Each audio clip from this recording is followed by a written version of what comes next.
You're listening to another episode of the Just Go Bike podcast, powered by RAGBRAI. This is the award-winning podcast where we are all about the culture of cycling, just for the fun of it.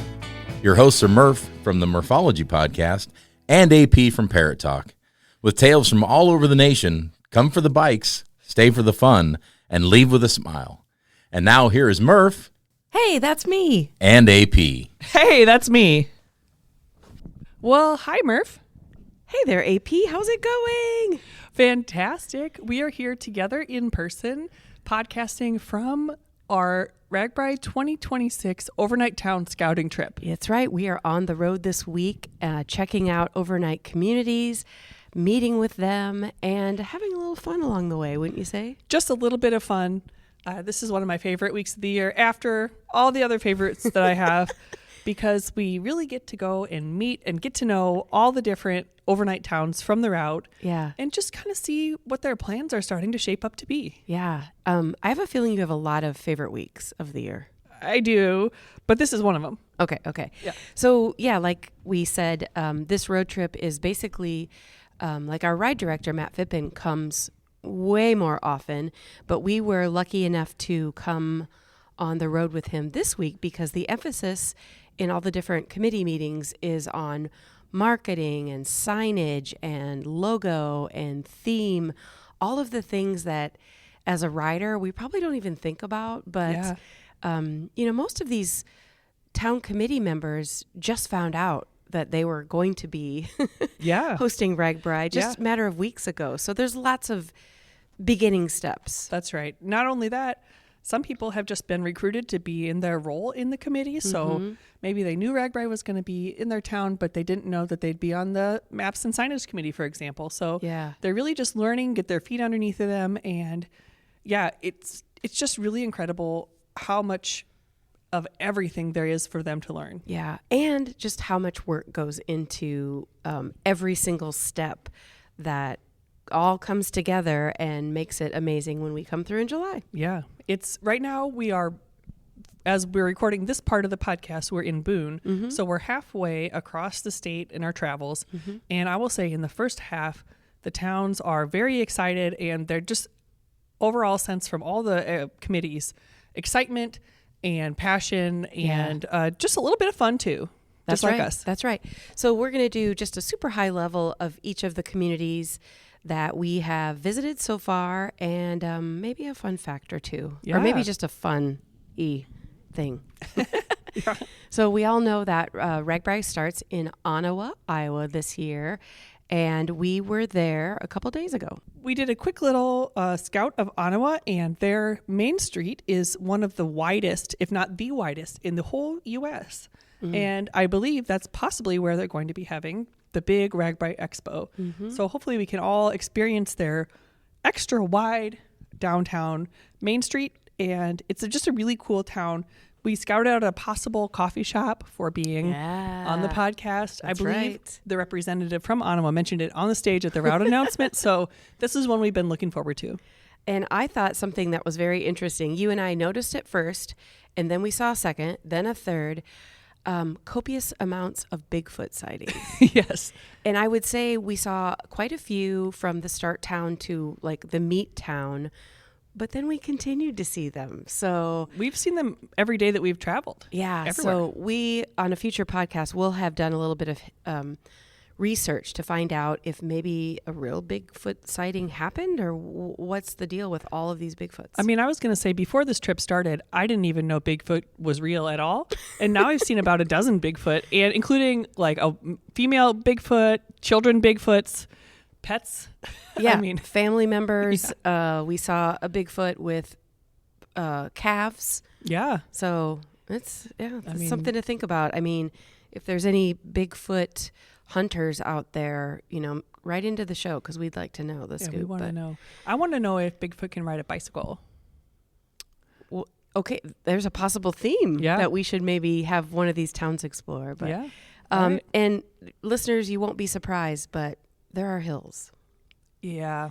Are they? Would you say that they're doable? Oh, easily doable. Onawa is known to be the gateway to the Loess Hills in Iowa, and they certainly are. Really, immediately as soon as you leave town, It's a flatland, and then the hills start up. You can kind of see it looks like mountains coming on the horizon. But these hills, they're not rollers, but you just pedal up a long hill, and then you get a huge payoff of a nice winding downhill. Yeah. Yep. And I think both of us have complimented the state of Iowa more than one time on this first half of the week as to, I mean, keep in mind right now it's February, so there are no crops in the field. Everything is brown or kind of gray, but tell them what we have said so many times. It's beautiful. The landscape is gorgeous. And, we had the luck of driving in a sunset a couple times, and the colors were purple and a little bit of green and orange and complementing the gray and brown, and just stunning. With the Luss Hills, they're known for their cycling difficulty, but they're also known for their beauty. And I cannot wait to see it with all the grass and the crops and the flowers. When and it's green, I know. The summertime. I know. Wow. And we passed through a couple of really cute towns, but as of right now, the in-between towns have not been announced. So stay tuned for more on that. In fact, I know that Matt Phippen has been talking to the towns and working with them to see if they could potentially be on the route, just kind of making sure that they'd be willing to be on RAGBRAI before we start the process even further. But from Onawa, we rolled on into Harlan. And a fun fact about Harlan is the community center we were in, after 5 o'clock, the doors lock, including internal doors. So AP, tell us what happened. Well, we had our meeting, and it was immediately before their town hall meeting. So when they have a town hall, they lock the doors in the part of the building they're not using. So obviously people can't come in and just like rifle through papers when everyone's busy. Well, I left the wrong way, and I got stuck in the entryway. And then you couldn't get back I couldn't get back into the building or leave the building. I was just sort of stuck in the entryway, and it was pretty funny. I had to call Murph. Yeah. I was already standing outside talking to some community members, and she's like, I can't get out. And I looked over, and she was looking out the window waving at me. And why didn't I take a photograph? I don't know. You will have to recreate it someday. It's awesome. But the community members thought it was quite funny. Yeah. But man, that was a big crowd of community members, a lot of different areas of the community represented, and they were on it. They were really involved in the meeting in Harlan, where they were all chiming in with ideas and thoughts and questions, really good questions. So I really appreciate that from Harlan. You can't always expect to have people that bought into RAGBRAI at this time of the year. We've only just begun. So It was really cool. Yeah, and one of the topics that we discussed with each of the communities was the town map and signage. And again, I just have to tell you how blown away I am at the fact that here are these community members that are basically just working together for the first or second time. Maybe they don't even know each other, and they all have to work separately, stay in their lane, whatever committee they're part of, whether it's campground or entertainment or sanitation. But yet they still all have to work together because us as riders, we want to know where everything is. Yeah, so signage is so important. And I think people who have done RAGBRAI for many years know how it's evolved. Yeah, there used to be, you'd get off your bike and you'd be like, where's the campground? Where's the bar? Where's the church dinner? And we've come a long way, baby. We sure have. It's just really mind-blowing to think about the whole process of just making the map. I mean, it's not as simple as taking a snapshot from Google Earth, although we do use some of their technology to make the maps. But they need input from each and every one of the committees to get information to put on the map so that you can find everything. Like input from the shower committee, where the shower is going to be. Input from the sanitation committee, where the trash cans and the porta potty is going to be. And the list goes on. But that's one of the committees, along with marketing, that really touches every area of the RAGBRAI planning process, because you kind of need to know where everything is in order to put it on the map. Yeah. From Harlan, we rolled on those hills on our way to Guthrie Center. I traveled on this trip one time just 2 weeks ago, and it was completely dark between Harlan and Guthrie Center at that time of night. This time, we got a treat of it being light out, and I was kind of crossing my fingers hoping that it wouldn't be super hilly. Well, it's super hilly. But again, the same kind of hills, totally manageable. Yep. Don't let the elevation from that day scare you. You're just going to be doing hills the whole day, but no one single hill stood out to me as being too hard to climb. And it's the kind of hills that it may look daunting, but you get to the top and then you get to enjoy a downhill. That's right. Yeah, definitely. One fun fact about the trip so far across the state is there are nonstop Casey's available. So if you're the Constant kind Casey's. of rider like me who wants a fountain soda, maybe wants to grab a cold beer or cake donut or pizza. I mean, the list goes on. You're darn tootin'. You're darn tootin'. So there are plenty of Casey's. And for those listeners who aren't from the Midwest, Casey's is a welcome site because it's I guess it's technically a convenience store, gas station, but it's also, in my opinion, a restaurant because they have everything. They have it all. Yeah. We just ate there. Okay. So then in Guthrie Center, it's one of those towns where we have our meeting at 8 a.m. and that committee was bubbly and excited and happy to be there. Mm-hmm. I mean, sometimes I don't even want to be out of bed by 8 a.m., but they were there and they were ready to shine. And I was really impressed with that committee. I cannot wait to show you some of the things that they have been planning. And the cool thing about Guthrie Center is they have already determined their theme, and we had to stand up and clap. We were so excited about it. Yeah, but it's top secret, so top secret. Just hang on to your hats because they've come up with the theme, but not the logo yet. So they have to put it, their plan on paper. So just give them time to let the process work. So this is kind of a sneak peek for those of you listening, but AP, do you have a general guideline that you tell these towns hey, you need to have a theme and a logo and promote it to the world? So, because as listeners, we should probably kind of be thinking about this date, or at least this area of dates. We usually ask them to have their logo, theme, website, and social media pages ready by mid-March. So okay. that's about a solid month from now when we're talking. So yeah, to have your theme finalized is ahead of the game. No one has their logo complete, really. Maybe close. Mm-hmm. A lot of towns are close, but we're talking about stuff that is ahead of the planning process, and they're just sort of getting started. But right. And we'll get way deeper into things to see and things to do when you go into these communities. But we did definitely notice some really cool murals in all of the towns so far. Yeah, beautiful murals. Each and every town we've stopped in has had something cool to look at or see. Or Guthrie Center has a really notable Freedom Rock. They have a beautiful display around it. Mm-hmm. They've really celebrated the rock, and it's really unique in the artwork on the rock. But I'll leave that as a little surprise to you, so you can check it out when you come over there, or maybe we'll do a preview on pre-ride. Yeah. So. Okay, then the next community is Boone, and Boone has a famous historical site. They sure do, and we just visited. They are the home to the world's first Casey's general store. Awesome. Yeah, I hope that's the historical site you meant, because that's the one that stood out to me. That is the one I meant. They even have a little historical plaque on the side of one of their stores. Maybe it's all of their Casey's, because I think they have more than one Casey's. They do. Actually, I know they do, because we went to both. Yep. We were Casey's fangirls in Boone. And we were talking to the staff that was there while we were in the Casey's. And I said something to the effect of, "Oh my God, is this the actual first Casey's?" And the lady behind the counter said, "It is not, but it still exists in the town, not as a Casey's, but the building is still there."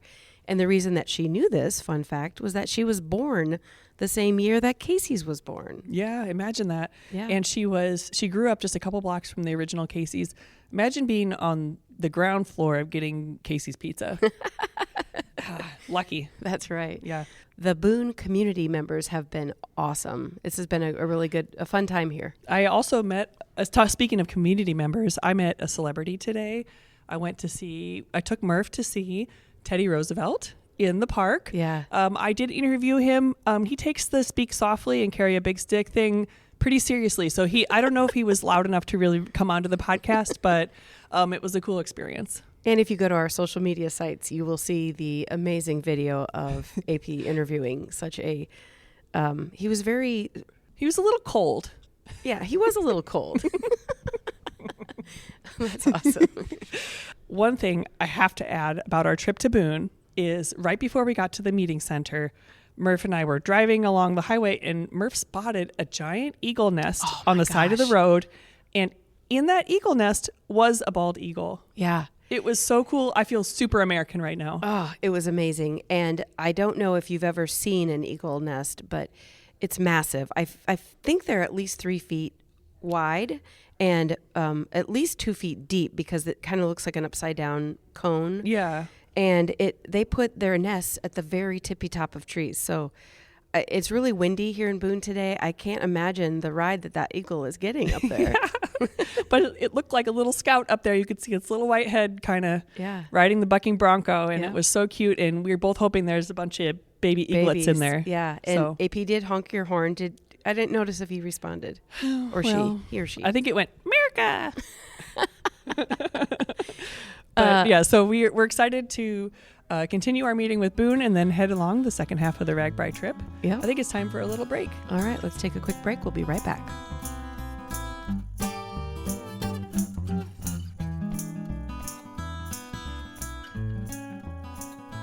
And we're back.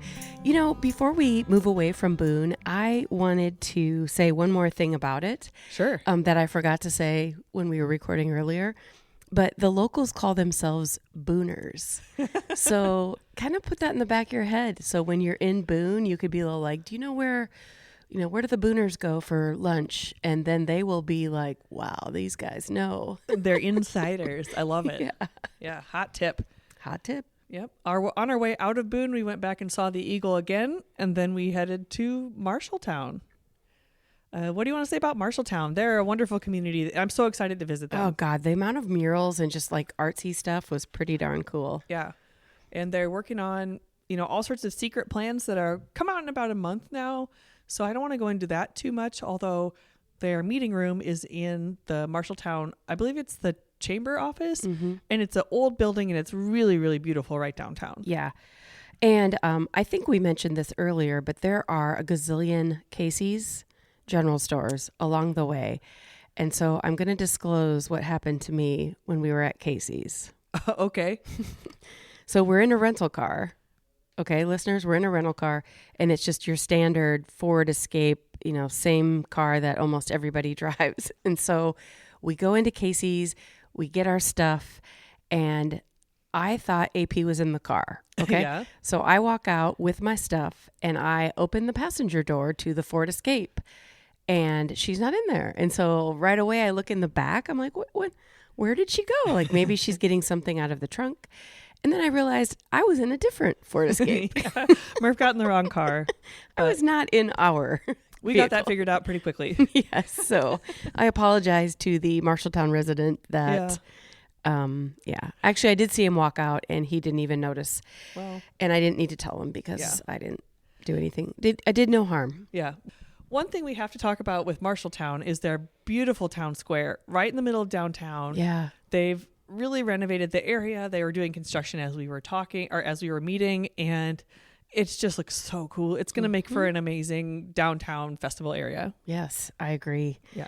Okay, so from Marshalltown, next up is Independence. Independence, yeah. And I mean, there's a lot of things that we both know about Independence, but what I enjoy the most that I cannot wait for in July is they have a river going right through the main area of their community, the Wapsipinicon River. Yeah. And the buildings like overlook the river.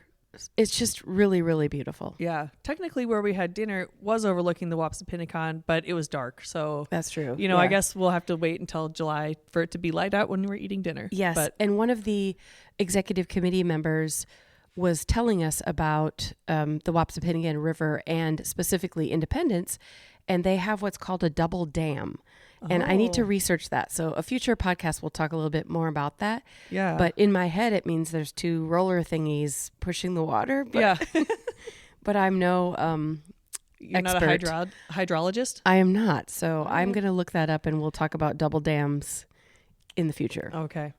Independence also has a ton of beautiful parks. They're going to be a really nice, pleasant, shady place to camp overall. I mean, I can't guarantee you a good spot. You have to get there early, but yeah, it's going to be really nice. Yeah. And there's all kinds of businesses there, but I will tell you the place we went there for a meal was really, really good. And we don't even have to say who it was because I know every place there is probably really, really good. I bet they are. We'll have to find out. That's right. So from Independence, we rolled on to Dyersville. Dyersville. Yeah. And they're not just all baseball, although there is a lot of baseball here. Yep. The first place we went to was their historic basilica. Yes, we did. And we actually kind of did a self-tour, and there was a woman kind of doing laps inside. So if that gives you an idea of how big the basilica is. Yeah. And so we talked to her for a few minutes, and she was tickled that we were there to see it. Yeah. It's beautifully maintained. It's, like you said, enormous. Stained glass everywhere, ornate wood carving everywhere. Even if you're not a religious type of person, I would highly recommend it just from the architectural beauty of the building. It's amazing. And I think I said it more times than I need to admit, but the door to get into the church is probably 30 feet tall? Yeah. Yeah. I mean, it's definitely, maybe 2, 3 times, 4 times as tall as you. so at least 20 feet tall. Yeah, it's huge. It's beautiful. Yeah. We also, we knew it would be closed because it's the off season for baseball, but away from the actual Field of Dreams, in the town of Dyersville, there is a Field of Dreams exhibit. Yeah. And so lots of neat photo opportunities outside. And we don't know at this point if they'll be open when we come through on RAGBRAI, but we're going to keep our eye on that because it looked really neat. Yeah, I hope we can, because there's all sorts of souvenirs I'd like to purchase. But yeah, the other thing we noticed about Dyersville is that there are bike trails everywhere. It's easy to get places by bike in Dyersville. So you should look forward to scooting around downtown and all over the place. Yeah. And then when you come back, you'll go to RAGBRAI, you'll enjoy Dyersville so much you'll want to come back. And one of those trails is called the Heritage Trail, and it takes you to neighboring communities. So that'll be kind of fun. And they told us about their logo and theme, and we were all like, this is going to be good. Yep, it's a winner, but we'll leave it to them to reveal that. I loved being in Dyersville, and we noticed that there was a couple of, like a brewery, several new restaurants, lots of new construction going on. Yeah. So you can tell that Dyersville is thriving. If you think you remember Dyersville from the last time RAGBRAI came here, you're in for a surprise because it's bigger and better than ever before. So that's right. Yep. Yeah. And then just like that, we're at the river. Yeah. Oh yeah. Speaking of bigger and better, I mean, maybe not better than any of the other towns. They're all pretty great. But Dubuque is where we landed this year. Yeah. Wow. Yeah. So we checked out, they have like a historic downtown district with a lot of different restaurants, bars, shops. I believe the one you like is called Paul's. Yeah. Paul's Tavern. Yep. And they have all sorts of taxidermy, and I cannot wait to visit there. It is maybe for the food more than the taxidermy, but I've heard it's really historic, so I can't wait to check that out. And also the mighty Mississippi. Yeah. I mean, it still looked very mighty, but it looked a little chilly. Yeah, it's not quite where it's going to be during the ride. The dip side is really cool. It's a big open area, obviously, where you're going to be doing the dipping. But then leading up to it is sort of a parkish sort of vibe, parking lot with a park surrounding it. So while you're waiting in line to dip your tires, it'll be a pleasant experience. Yeah, yeah. If you have to wait in line at all. Right.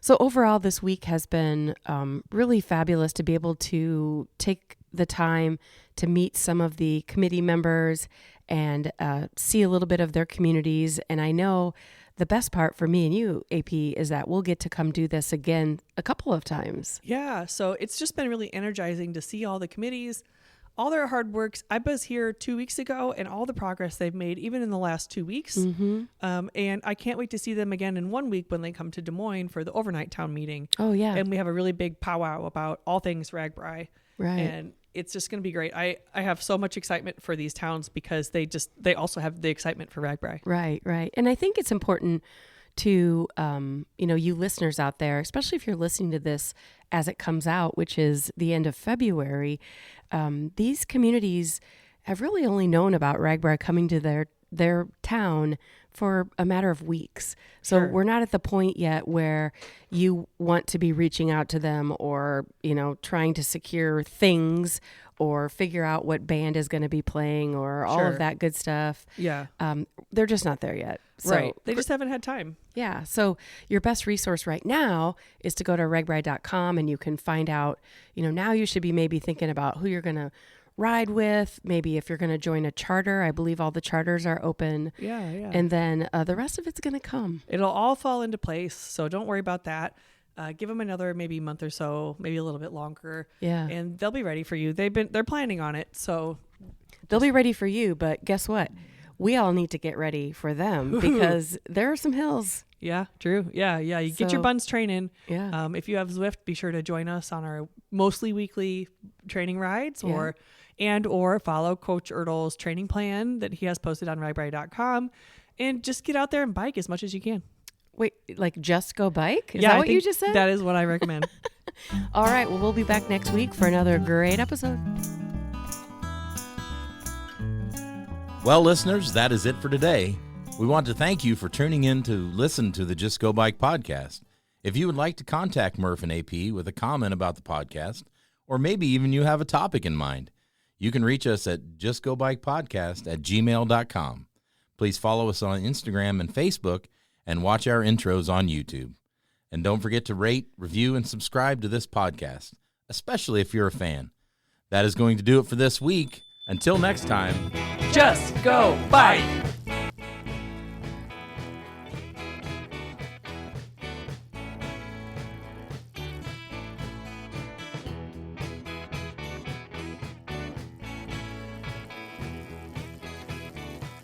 theme song by Ryan Steer, logo by Suzanne Milosevic, produced by Kathy Murphy, social media by Andrea Parrott, intro by Pumpkin.